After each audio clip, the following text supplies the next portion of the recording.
Look who just became a national security enigma. You, yes you, sitting there thinking you're just another face in the crowd, just another name in the database, just another file gathering digital dust.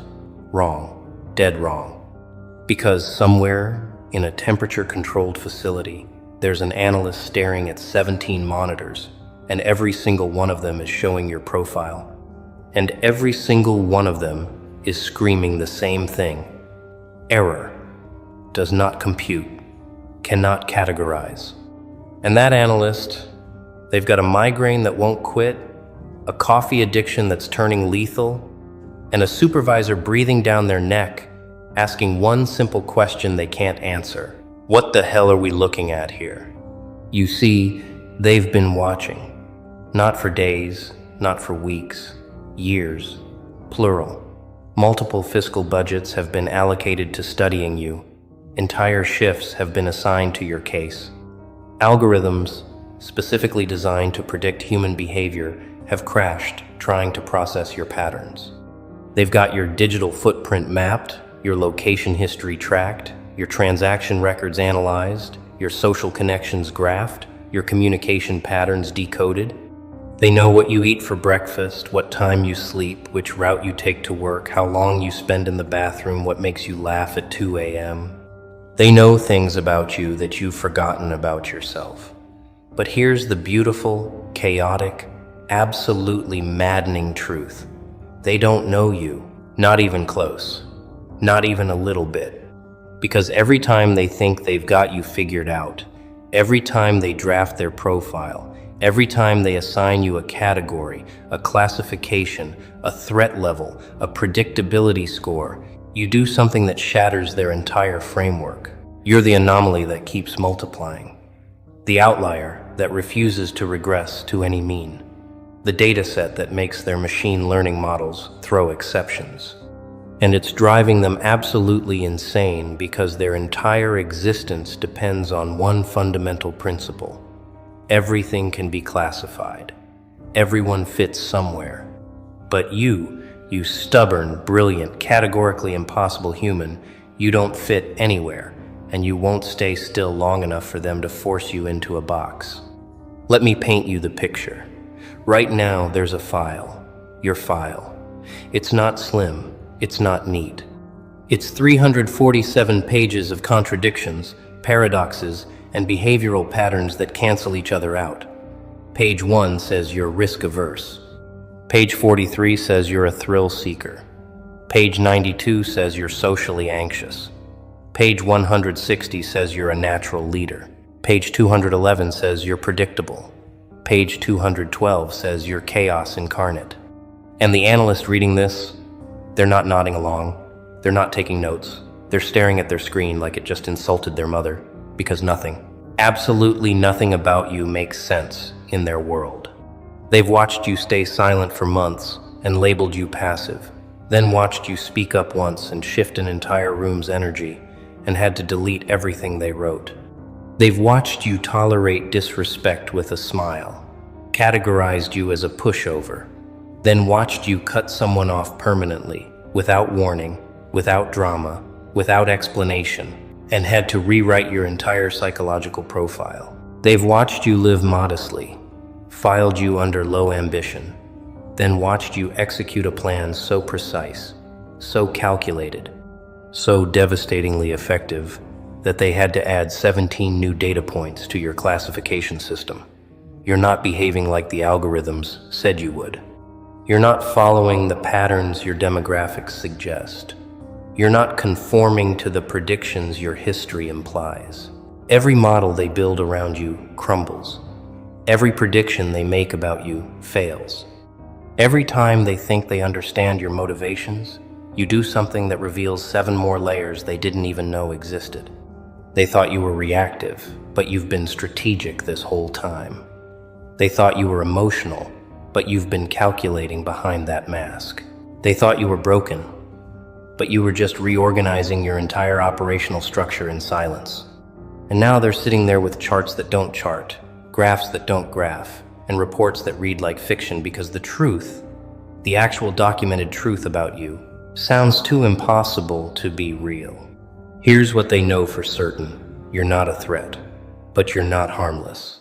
You're not a follower, but you're not leading anyone. You're not ambitious, but you're achieving things that require massive ambition.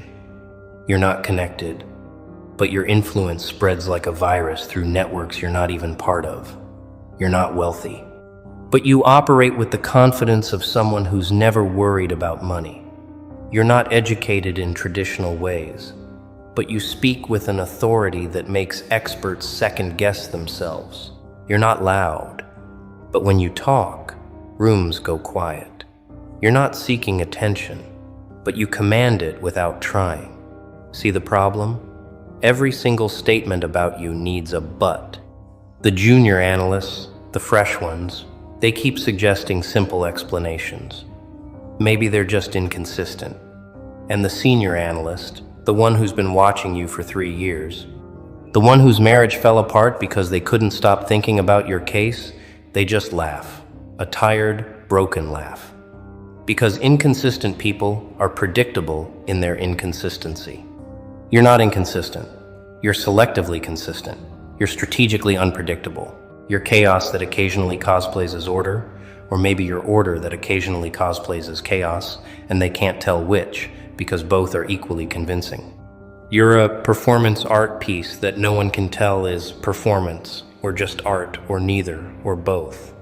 They've tried everything: behavioral analysis, psychological profiling, pattern recognition software, predictive modeling. They've compared you to 12,000 other profiles. They've run your data through systems designed to catch terrorists, detect fraud, predict mass movements. Nothing sticks. Nothing holds. You're slipping through every net they cast. They thought maybe you were trained, maybe intelligence, maybe corporate espionage, maybe foreign operative. They investigated, found nothing, because you're not trained. You're just you. And that's somehow more terrifying to them than any training could ever be. Because training they understand, training they can decode, but natural, organic, unstructured unpredictability, that's the stuff that breaks their systems. Let me tell you what happened last Thursday. Thursday, 3:47 p.m. You did something. Something small. Something that to you was probably meaningless, forgettable, just another moment in your day. But to them, to the analyst watching, it was the data point that made them stand up from their desk, walk to their supervisor's office, and say, "We need to reclassify this entire case." Want to know what you did? You chose something that, according to 17 years of behavioral research, given your profile, your history, your patterns, you had a 2.3% chance of choosing. And you didn't choose it randomly. You chose it deliberately, with purpose, with intention. And they have no idea why, no framework to understand it, no model to predict it. You just did it. And it worked. And now they're rewriting algorithms. But here's the beautiful part. The part that's keeping them up at night. The part that's turning your file from a curiosity into a legend. You're not trying to confuse them. You're not intentionally being unpredictable. You're not playing games with surveillance systems. You're just living. You're just being yourself. You're just making choices that make sense to you, in your world, with your logic. Following your internal compass that apparently operates on principles that modern behavioral science hasn't discovered yet. You're not the rebel. You're not the anarchist. You're not the revolutionary. You're just someone who refuses to be simple, refuses to be easily understood, refuses to collapse into a single narrative. They wanted you to be one thing, you're 17 things. They wanted you to stay in one lane. You're driving on roads they didn't know existed. They wanted you to follow patterns. You create new ones daily. They wanted you to be predictable. You're a randomness generator wrapped in human skin. They wanted you to make sense. You're a beautiful, perfect, absolute disaster of contradictions that somehow impossibly work together. And the craziest part? You don't even know you're doing this. You're not conscious of being an anomaly. You're just making breakfast, going to work, having conversations, making choices, living life. Meanwhile, Somewhere in a government facility, an entire department is having an existential crisis because of you. Your social patterns alone have spawned 3 different theories. Theory 1. You're extremely introverted with occasional extroverted outbursts. Theory 2. You're extremely extroverted, hiding behind introversion as a defense mechanism. Theory 3. You've transcended the entire introvert-extrovert spectrum and operate on a completely different axis that psychology hasn't named yet. All 3 theories have evidence. All 3 theories have been disproven. All 3 theories are simultaneously correct and incorrect. You're a walking, talking refutation of personality typing. Myers-Briggs looks at you and has a seizure. Enneagram sees you and requests a system update.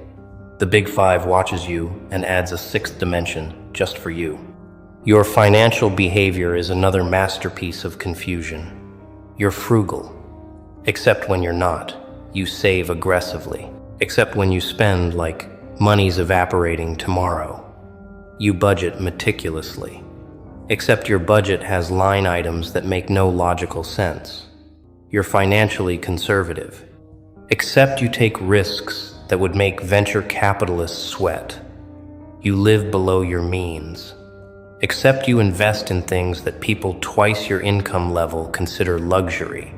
You're risk-averse with money, except you bet on yourself in ways that look insane on paper but somehow always work out. They've tried to model your financial decision-making. The model returned an error message that just said, "Good luck with that." Your relationship patterns, they've given up on those entirely. You're loyal to a fault, except you'll ghost someone without warning. You're trusting, except your walls are reinforced concrete. You're open, except there are parts of you no one's ever seen. You invest deeply in people, except you can detach completely when needed. You forgive easily, except certain lines, once crossed, result in permanent exile. You're a people person, except you disappear for weeks and don't miss anyone. You need connection, except you thrive in isolation. You're emotionally available, except when you're not, and no one can tell the difference. Your relationships don't follow attachment theory. They follow some kind of custom-built framework that you invented without realizing it. And your ambitions, your goals, your life direction, that's where it gets truly beautiful. They can't figure out what you want, because you want everything and nothing. You're driven, except you're content. You're hungry, except you're satisfied. You're climbing, except you're already at the top of your own mountain. You want success, except you've redefined success in ways that don't register on traditional metrics. You're competitive, except you're only competing with yourself. You want recognition, except you actively avoid the spotlight. You want to change the world, except you're fine if no one ever knows you did it. You're ambitious, except ambition implies wanting something you don't have, and you seem to have everything you need without having anything they expect you to need. Here's what really breaks their brains, though. You're happy, not fake happy, not performing happy, actually genuinely happy, or content, or at peace, or whatever you want to call that state, where someone isn't constantly chasing, seeking, needing, wanting more. And according to everything they know about human behavior, about motivation, about drive, about the hedonic treadmill, about social comparison, about status anxiety, you shouldn't be. Not with your circumstances, not with your challenges, not with your history, not with what you've been through. You should be restless. You should be dissatisfied. You should be trying to fill some void, but you're not. You're just existing in this state of okayness that their models say is impossible given your variables. They've documented 17 separate occasions where you should have broken, where the pressure was too much, where the odds were too bad, where any reasonable person would have quit, given up, walked away, collapsed. 17 times where their predictions said, system failure imminent, and 17 times where you just kept going. Not dramatically, not heroically, just kept going, like it wasn't even hard. like you didn't even notice the mountain you were climbing. And each time, they had to add another footnote to your file. Subject continues to defy stress response predictions, which is their professional way of saying, we have no idea how this person is still functioning. Your communication style is another unsolved mystery. You're direct, except when you're cryptic. You say exactly what you mean, except your words have 7 layers of meaning. You're an open book, except no one can read the language it's written in. You overshare, except you've never revealed the important things. You're articulate, except sometimes you communicate more through silence than words. You're engaging in conversation, except half the time people leave conversations with you not sure what you actually said. You're honest, except your honesty is wrapped in metaphors that mean different things to different people. You're clear, except your clarity reveals how much depth was hiding under simple statements. And your decision-making process, the thing they watch most carefully because decisions reveal values, motivations, patterns. Your decisions are pure chaos dressed as logic. You use reason, except your reasoning includes variables they can't measure. You're analytical, except you factor in intuition like it's hard data. You weigh options carefully, except sometimes you just know and you move and it works. You're strategic, except your strategy includes elements of chance that somehow aren't chance. You plan ahead, except you're comfortable pivoting completely based on a feeling. You're systematic, except your system includes throwing out the system when it stops serving you. You follow a process, except the process is invisible to everyone but you. Let's talk about your resilience, because this is where they really lose their minds. Resilience they understand. Resilience has markers, coping mechanisms, support systems, recovery patterns. But you don't bounce back. You don't recover. You don't cope in recognizable ways. You just absorb impact and keep moving. Like you're made of some material that doesn't register damage the way it's supposed to. They've watched you experience loss, betrayal, failure, rejection, pain. All the things that should leave psychological markers, behavioral changes, defensive adaptations. And you came out of each experience different, yes, but not damaged, not hardened, not bitter, not defensive, just different. Like you metabolized the experience and integrated it without letting it define you. They're starting to suspect you're not